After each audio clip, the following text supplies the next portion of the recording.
I'm David Knowles, and this is Ukraine, the latest. Today, we look at updates from Ukraine, including concerning developments at the Zaporizhzhia nuclear power plant, and we ask why Russia is burning millions of dollars worth of gas on the border with Finland, while Europe enters an energy crisis. This hideous and barbaric venture of Vladimir Putin must end in failure. Nobody's going to break us. We're strong. We're Ukrainians. Every weekday afternoon, we sit down with leading journalists from the Telegraph's London newsroom and our teams reporting on the ground to bring you the latest news and analysis on the war in Ukraine. It's Friday, the 26th of August, day 184. And today I'm joined by the Telegraph's Defence and Security Editor, Dominic Nicholls, and Assistant Comment Editor, Francis Durnley. I started by asking Dom for the latest updates from Ukraine. Hi David, hi everybody. The most important thing in the last 24 hours has been the Zaporizhzhia nuclear power plant. So there's been a lot of reporting on what's happening there. Let's try and make sense of it with the latest. President Zelensky said this morning that shelling yesterday had caused fires in a nearby coal power station that then led to the disconnection of Zaporizhzhia from the grid. He said that backup generators ensured the supply, but we still don't think that Zaporizhzhia is connected to the Ukrainian energy grid. President Zelensky said, quote, Russia has put Ukraine and all Europeans in a situation one step away from a radiation disaster, unquote. Other world leaders have chimed in. President Macron said that there's no way that civil nuclear infrastructure should be used as a tool of war. And the US State Department has spoken as well. The spokesman, Vedant Patel, said, quote, no country should turn a nuclear plant into an active war zone, and we oppose any Russian efforts to weaponize direct energy from the plant. Now, in response, TASS, that's the Russia's state news agency, has reported a Russian installed official in the Zaporizhzhia area as saying that it was actually Ukraine. The Ukrainian forces broke the final power line. I say that just for giggles, really, because I don't believe it in the slightest. Now, Energoatom, the Ukrainian state energy operator, has said that all reactors are disconnected from the local grid. This was as of 6 hours ago, 7 a.m. London time. I have to take my shoes off. 6 hours ago. However, the severed power line has been restored. That's their quote, restored. And work is ongoing to, quote, prepare the connection, unquote, of 2 of the 6 reactors at the site. So we think it is offline.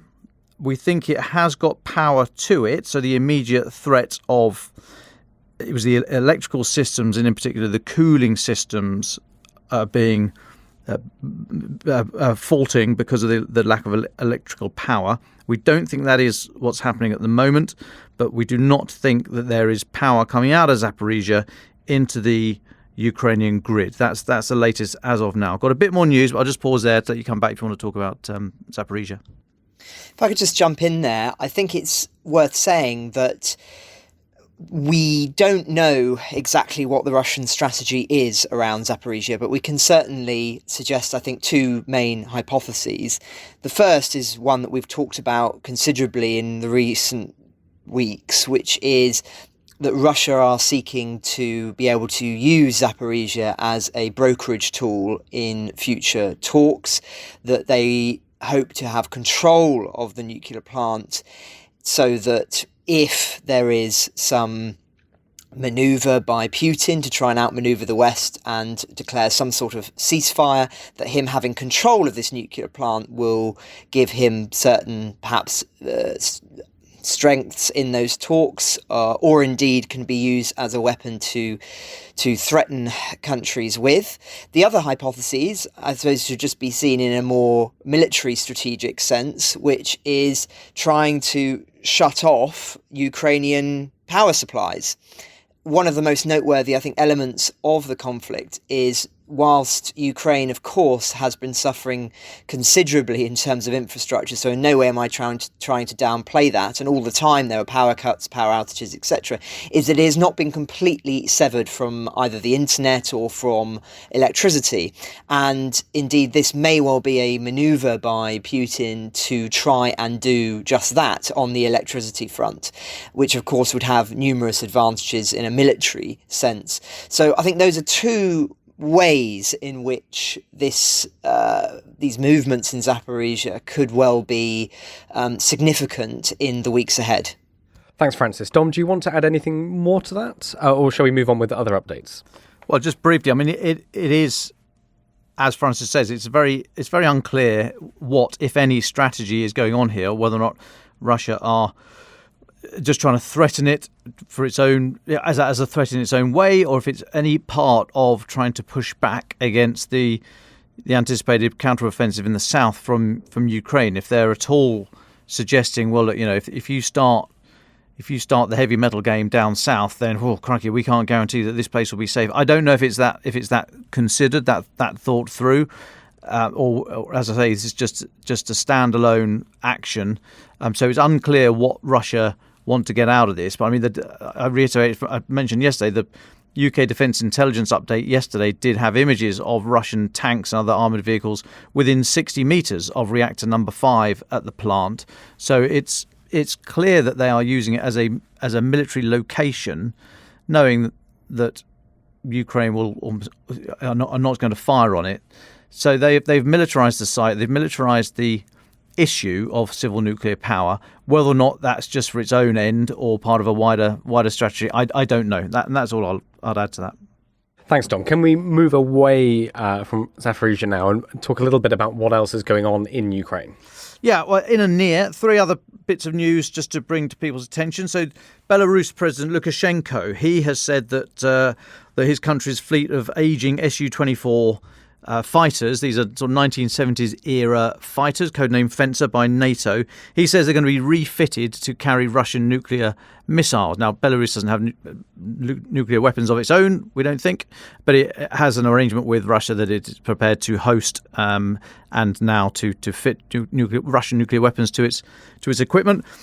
I mean, fine, great, whatever you want. But I think it's really interesting that Lukashenko is making these statements every now and again. We hear nothing, and then suddenly, we're going to put your nukes on our planes, and it's all sort of really sort of tub-thumpy. I'm in your corner, Vlad. And actually, it's notable when he says things like this. I just remember how much dead air there is in between all these bellicose statements, because Belarus has really not come out very forcefully and supported Russia in this war. Been really quite sort of, if not backward leaning, then they're not leaping into the fray. We know Russia has staged out of Belarus to push down into the north of Ukraine at the start of the war, and they've still got a lot of forces there. But not the most staunch support you'd expect from possibly your closest ally left in the world. So when Lukashenko comes out with statements that he's going to put nukes on his Su-24s, it's like, yeah, brilliant, okay, fine. So it's another statement. It's utterly meaningless and just reiterates how little you've done to support Putin elsewhere. Separately, German. This is a bit reported from Spiegel newspaper magazine in Germany, saying there's a number of it's thought there's a number of Russian spies on German training locations, including Grafenwehr.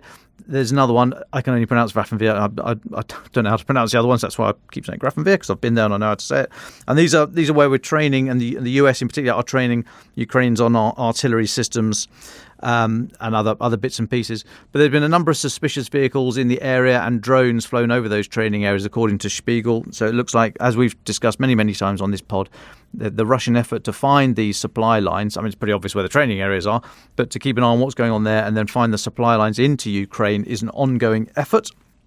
And then finally, just worth noting, so Latvia today toppled a massive 80-metre Soviet monument. I'm sounding all a bit, GRU, 123-metre spire. But yeah, 80-metre Soviet monument glorifying the Red Army's victory over Nazi Germany. Now, this was built in 1985, before Latvian independence, and I understand it's quite a controversial monument for what it stands not so much what it stands for, but the fact that it was Soviet era.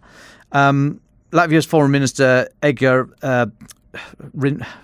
Rinkovits, I'm sorry if I've mispronounced your name, he said on Twitter that taking down the statue was, quote, closing another painful page of history and looking for a better future, unquote. Now, I'd be really interested to hear from anyone listening, but in particular Latvians listening, about what the significance is here, because I just wonder if this is an unhelpful move. If we're trying to say that we don't have a problem with the whole of Russia and all Russians, it's just the current crop of gangsters in charge that have led this country awry, I wonder if attacking something that essentially glorifies the team effort against Nazi Germany is the right way to do it. And I wonder if I'm just waiting for the Russian spin to say, well, look, if you're attacking something that glorifies the United Front against Nazi Germany, that means you must be on the side of Nazi Germany. I just wonder if this had to happen. And I say I'm looking for Latvian listeners to DM us and message us on this. I'd be really interested to hear your opinions. If this didn't have to happen, I just wonder if this is an unnecessary fight to pick. But I think it's quite notable. There's very striking imagery. If you have a look at the Telegraph's website, you can see all the imagery of this thing falling. Huge, great block, 80 meters falling, smashing into the lake that surrounded it. And like I say, I just wonder if this had to happen now, or whether or not it's offering a gift to Russia on the information side about who's against Nazi Germany here. I just offer that for thoughts, and that's the lot. Thanks, Dom. Francis, I know you have quite a few thoughts about this statue and the symbolic meaning of it coming down now. Yes, well, first of all, just to echo what John was saying, I would really recommend that listeners watch the footage, because until you've seen the footage, it's hard to appreciate just how huge this monument is. This isn't sort of a small provincial statue in a park somewhere. This is probably one of the biggest statues I've ever seen removed from the post-Soviet era. I mean, it truly is enormous, as Don was saying, 260 feet tall. To echo Dom's point, I think it would be fascinating to hear Latvian listeners' perspectives on this, because there are two different perspectives on it, aren't there? On the one hand, you could say, well, this is a symbol of an oppressive regime that was put up. I think it was put up in 1985. It's a symbol of an oppressive regime oppressing a people, in a sense, or imposing their ideology on a people, and thus it's justified to be removed as history is reassessed. And of course, we've talked about that reassessment taking place as a consequence of the war already, how different countries in Europe have reassessed their own Soviet history behind the Iron Curtain, and indeed how certain assumptions about the Russians then and the Russians now are shifting. To Dom's point, I think this has been something that I think has been noticeable in recent months. We've actually not talked that much on the podcast about, which is, you think back to the very beginning of the war, this was very much being framed by the Western leaders as Putin's war, as this not being a war against ordinary Russians, but something that Putin's kleptocracy had declared on the world, and were looking to, I suppose you'd say, moderate Russians and his generals and those around him, saying this is madness and needs to be stopped. There has been a noticeable shift, I think, in now the Russian state being held responsible. And to Dom's point, there are dangers aligned with that, because obviously if there are moderates in Russia who are trying to work against this, and their hand is weakened by any move such as this to blame the whole of Russia and Russian history and the Red Army. I mean, the reality is, just to contextualise this, that, of course, without the Red Army, I think it's very much questionable whether the Nazi Germany would have been defeated in Europe. I mean, just to give the numbers here, I believe that it's something like, don't want to say the wrong figure, but it's around 500,000, I think, casualties of the Allied powers in the Western theatre in the post 1939 to 45. But of course, from the Russian perspective, we're talking millions. I think something about 11 million soldiers or something like that. So this is the astronomical numbers. And of course, you think about all of the battles on the Eastern Front that were fought that really changed the outcome of the war, whether you're talking about Stalingrad, Kursk, Moscow. These were hugely significant for the future trajectory of the European continent. And I think that we should also remember as well that many of those soldiers who were fighting were conscripted, who had no choice. They're not all monsters, as it were, and as Dom was saying, there is a danger here that by tarring all Russians with the same brush, that plays into Putin's hands.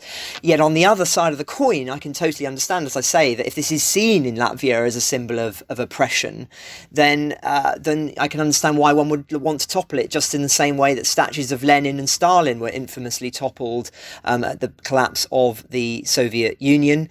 And I also think as well, there's been some interesting remarks I've seen flying around of saying, we're living in this era of statue toppling, and trying to make comparisons with what's been going on in Western countries. I think it's a very much a viable debate to be had. Speaking as a historian, of course, I always innately feel uncomfortable at the notion of statues being taken down. But as I say, there is this other side of the coin, which is you could argue that those statues that we're talking about in Western societies as being toppled or having being contextualized by new plaques and things like that, those were statues that were put up by democratic countries most of the time, or at least countries with a sort of liberal tradition, and that's something very different than countries that have an oppressive tradition and that are putting up statues as symbols of, in a sense, dominance, cultural or imperialist. I think that we're not really talking about that when we're talking about sort of some of the statues that have been taken down in Britain, for instance.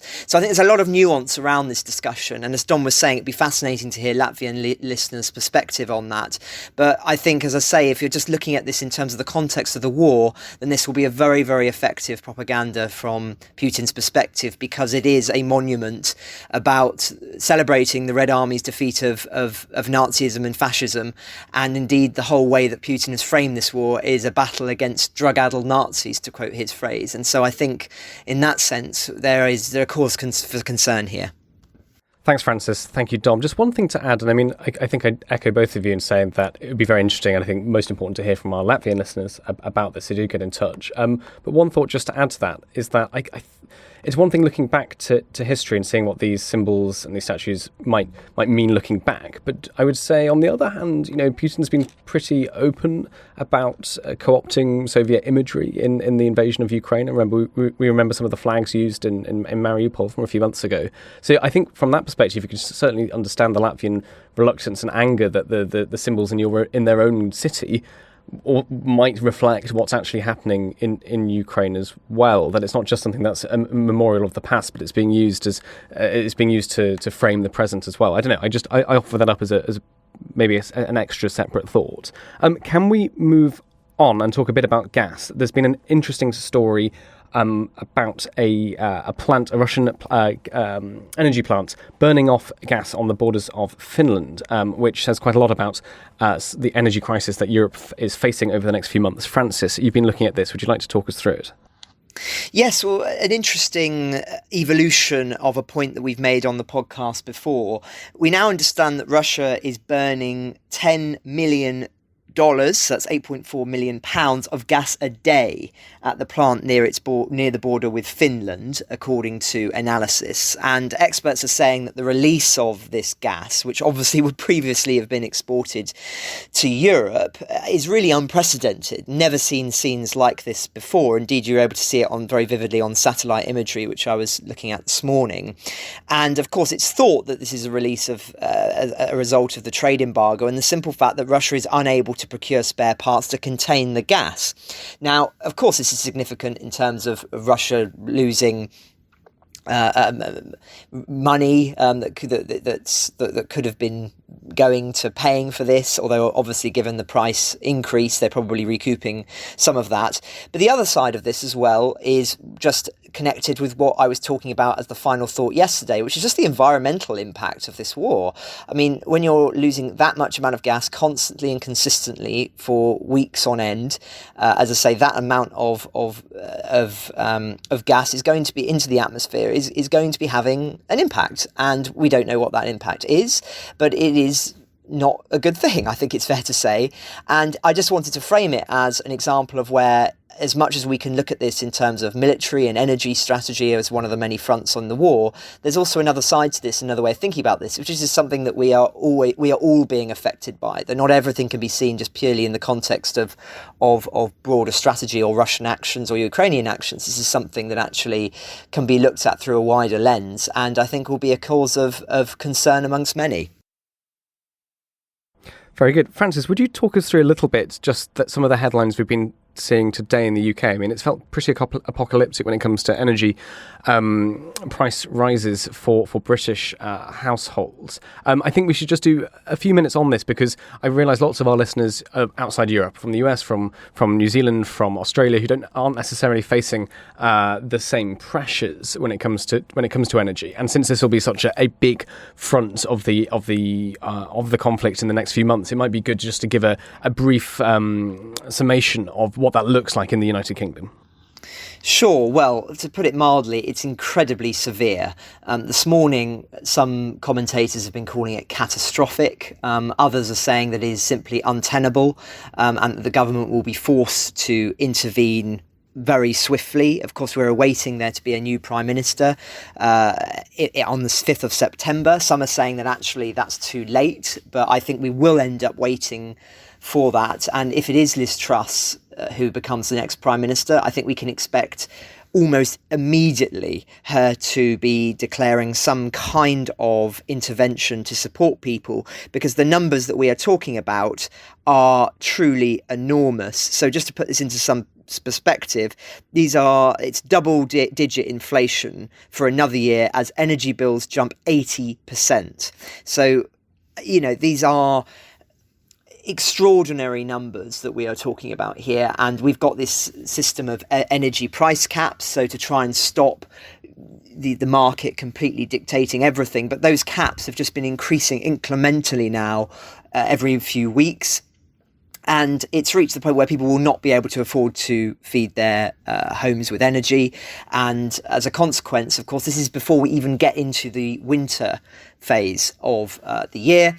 And once we do, I think that's when it will really, really focus minds. At the moment, of course, so much of this is hypothetical because the weather is very good here at the moment. I mean, in fact, probably the best summer I can remember for many, many years, degrees of 30 degrees centigrade, which is just extraordinary for us quite regularly.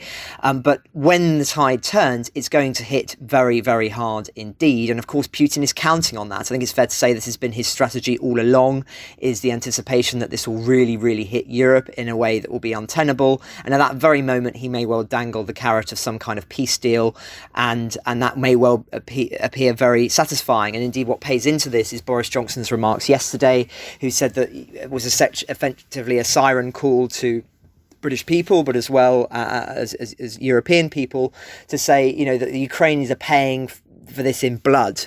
We may have increased energy prices, but it's the much broader issue here is the most important one about the future of what world we want to live in, whether that's one where borders can be redrawn by force or not. Again, the challenge for that is going to be for European democratic leaders to persuade the populations of their respective countries that the sacrifice is indeed worth it. There are many political figures waiting in the wings, whether that be in Italy, in France, elsewhere, who are, I think, have a different perspective on this and will be potentially making gains in future democratic elections on the back of just the severe cost of living crisis. It doesn't necessarily need to be influenced by their views on Putin, but inevitably when a government is suffering or is enforcing these kind of bills on a population, then you're inevitably going to lose votes, I'm afraid. And it's going to be a real challenge for that. Of course, the benefit if Liz Truss becomes Prime Minister here in the UK is that she is the Foreign Secretary. She is the Foreign Secretary, and she has been incredibly hawkish on the matter of Ukraine. And I think it's very fair to say that her stance will remain solid and firm on that. And as a consequence, she will be willing to persuade the British public of that. Will we see that elsewhere? I'm not sure we will to the same degree. But be under no illusions, things are very bad in Britain and are going to get a lot worse in the weeks and months ahead. And it is all a consequence of the European general reliance on Russian energy. And Britain is by no far the worst affected by this. But so if you imagine how bad it is here in Britain, just imagine how bad it could get in Germany if things continue. They're obviously doing their best to wean themselves off Russian dependency as we speak. But nonetheless, it's still a huge task to happen in a short space of time. And I think it's going to be a really challenging winter. If I could just add here, and I've got to say straight up, I'm no energy correspondent here. I'm not going to get the correct volumes of supply and all the rest of it. So please forgive me that. But I just wonder, and Francis, you might be able to offer some help here. Britain, I think we get a lot of our energy from Qatar in terms of liquefied natural gas into Milford Haven on the south coast of Wales. Now, I was with the Royal Navy yesterday, as you may have heard, being bounced around and made to feel very ill indeed. But they were saying to me that actually they're working on plans at the moment. I'm going to try and do this as a story, and I'm going to do this as a story. I see there's some journalists, in there. Very, very grateful to have you listening, but this is my story. Please don't scoop me. But I've heard that the Royal Navy have been asked by Qatar to supply some help in relation to the World Cup, the football, the soccer football World Cup coming up later this year. Qatar have asked for help from the Royal Navy in some niche capabilities that they are the world leaders in. And I just wonder if there was any leverage at all in asking for a kind of quid pro quo to get Qatar to increase the supply of energy to Britain and elsewhere, whether or not that would be either possible or just a drop in the ocean, or if this is not how international diplomacy works and it's just the market. But it does seem odd that if this is impacting the world to an international and global level, that we're not able to come up with a more considered solution. I think OPEC have increased supply slightly, but nothing like what is required in order to bring the prices down. I've got probably most of that wrong, but Francis, if you're able to mash any of those words together and come up with some sense, I'd be really interested in your thoughts. No, I don't think you have, Dom, at all, actually, and I completely agree with you that I don't think there has been enough forward planning and enough urgency on this across Europe. But, at the end of the day, this is part of the problem of the global marketplace, and when you don't have energy security, is that you are only ever as strong as your weakest link. And as we've talked about so many times, there are a lot of weak links in the chain in Europe, whether that be Germany or Italy or others, and we all feel the impact of that. Now, I'm not saying that that countries are necessarily not adapting accordingly. As I say, Germany really is, but we are paying the price, literal and metaphorical, of decades of naive decision making by the European political elite. And so that's absolutely true. Just on your point, though, about energy and how to improve the situation, there are a lot of conversations that are taking place, but these things take, obviously, a lot of time. It's extraordinarily expensive. And I think I'm right in saying that a shipment of Australian gas arrived here in Britain last week. I need to read more into that. So clearly we are calling on our allies and our friends to assist on this, but as I say, it's expensive, it's time consuming, and what you're effectively asking of a whole huge market is to change its entire philosophy in a matter of months that's been built up over 30 years. It just isn't feasible to happen in the time span that is, I think, being talked about. And so I think we are facing certainly a year of this, maybe even 2 years if the worst case estimates are come to pass. So this is a major issue, perhaps the biggest issue, certainly cost of living is generally, that democratic Western societies are going to face. And it's going to be a staring contest between Russia and between the West, and as to who blinks first on continuing the war as it is currently being fought. Russia is relying on Western countries that are supporting, whether it be financially or militarily, Ukraine to blink first. We, the Western powers, are still trying to persuade populations to continue the fight, and for Russia to blink first and to realise that the West is committed to the long haul. Now, of course, the benefit that the West has is that there are more countries, and of course there will be a lot of negotiations taking place to try and improve and share energy. And as I say, that is taking place.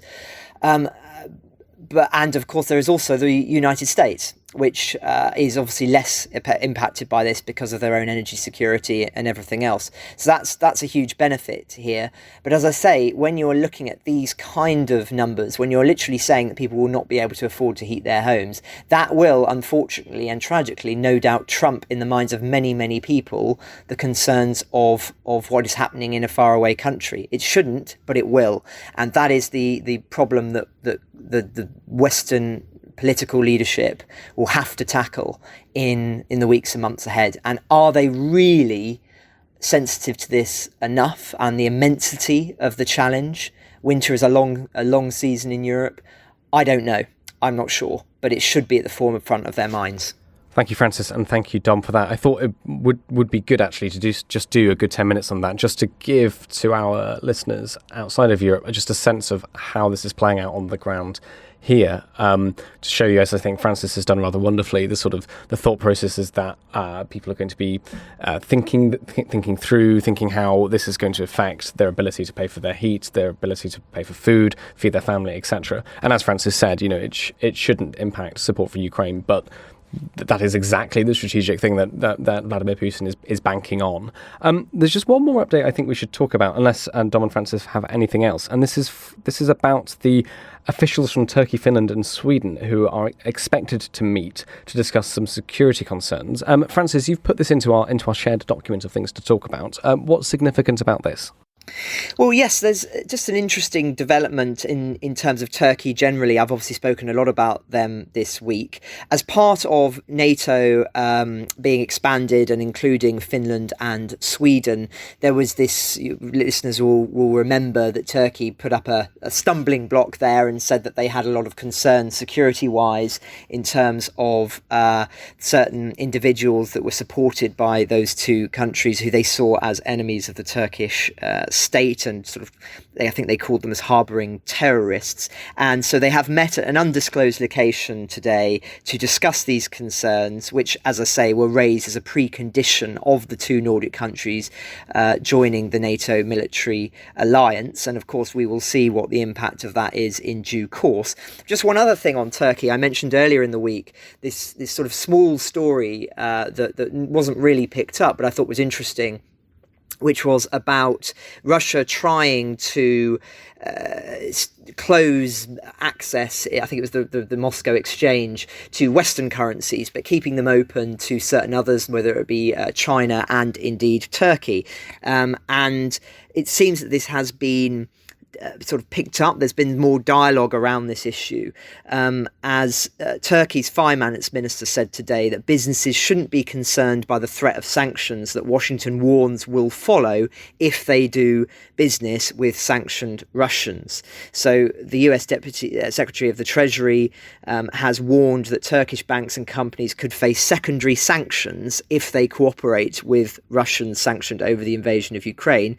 Turkey, however, who has obviously tried to stay broadly neutral and has refused to join in the international sanctions, although they have proactively helped Ukraine, I would argue, in other ways, has clearly not been as strong on this, and they are now trying to rebut the claims that they would face sanctions. And he said that the warning should not cause concern in our business circles. Turkey is one of the most important political and economic power centres in the world.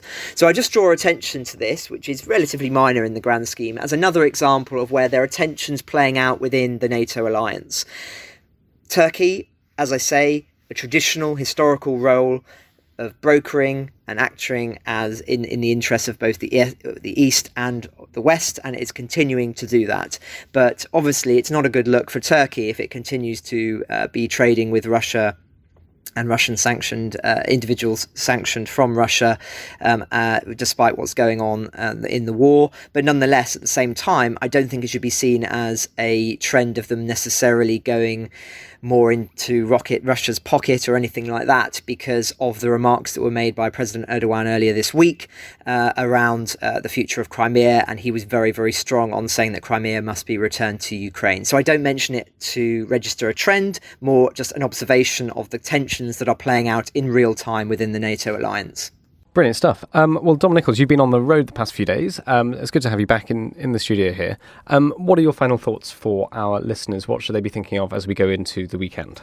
Well, it's got to be back onto the Zaporizhzhia nuclear power plant. We started the episode today talking about it. That is of critical concern right now. We've got to keep your eyes there. It is unclear exactly what's happening. We had a good stab at it when we started today based on the latest news that we have, but it is very murky. We still don't know exactly what the state of the reactors are, if they're online or not. And this, the claims, which I don't believe for a moment from Russia, that Ukraine is taking action. We just need to keep an eye on that because of the narrative that it is building. If there's any, as we've discussed in the past, any possibility of a false flag attack, that will obviously be preceded by a ramping up of the rhetoric blaming Ukraine for a lot of action. So whilst I don't think Ukraine are taking any military action near the plant or near any of the associated coal plant that is providing a lot of the electrical power, just keep an eye on the rhetoric and the narrative from Russia, and keep an eye on statements out of the state power agency and from Ukrainian state media, because it will be important whichever way this goes. You've seen, as I said, the world leaders Macron, and you've got messages from the State Department, US State Department, about this issue of involving civil nuclear power now as a tool of war. So whichever way this goes, it is setting precedents. We still haven't got the International Atomic Energy Agency personnel on the ground there to be able to see quite how safe it is. So it is a very, very fragile issue. A lot of eyes on it, but that still doesn't mean that we have absolute clarity about what's going on. So you've got to keep an eye on that over the weekend. It could be very, very serious indeed. Thank you very much, Dom. Francis Sternley, would you like the final words? Well, thank you, David. Regular listeners will be aware that I've been quite sensitive to an issue that we just don't know much about at present, but is nonetheless occasionally re-emerging as a story, which is the deported, people who have been forced by Russia to leave Ukraine and in many cases have been sent to unknown locations in Russia itself. And I've been reading an interesting story today around the US State Department and Yale, who have identified 21 detention sites in Russian-controlled territory. The researchers have said that these sites in the Donetsk region of eastern Ukraine are used to detain, interrogate and deport civilians and prisoners of war in ways that clearly violate humanitarian law. There are even signs pointing to possible mass graves in some areas. And it would appear, according to the research, that these sites are part of a, quote, filtration system used for processing detainees and prisoners. They've been examining commercial satellite imagery and open source information, and of course they've managed to speak to a few people, but not many, who may have been through this process. And so it's the very beginning, I think, of real in-depth studies into what has been going on, what it continues to go on. And I just wanted to flag this because you hear the language here and what has been going on, and some of the numbers involved who may have been through these systems are really astronomically high. And I just think that this is going to be a huge story one day, whether it be something that we hear more about in the months hence, or whether it will be something that we hear about in the years after the war, I don't know. But this feels like a big, big story. And when we find out more about what has been going on in these places, I think it will be absolutely chilling. And people will say, how on earth was this allowed to go on European soil for so long and so uncommented upon? So in a small way, I just wanted to bring that up because I think there has been a lot of silence on this issue through no fault necessarily of the media's own, because we just don't know much. But when we do know something, I think it's important we talk about it. So that's my final thoughts of today.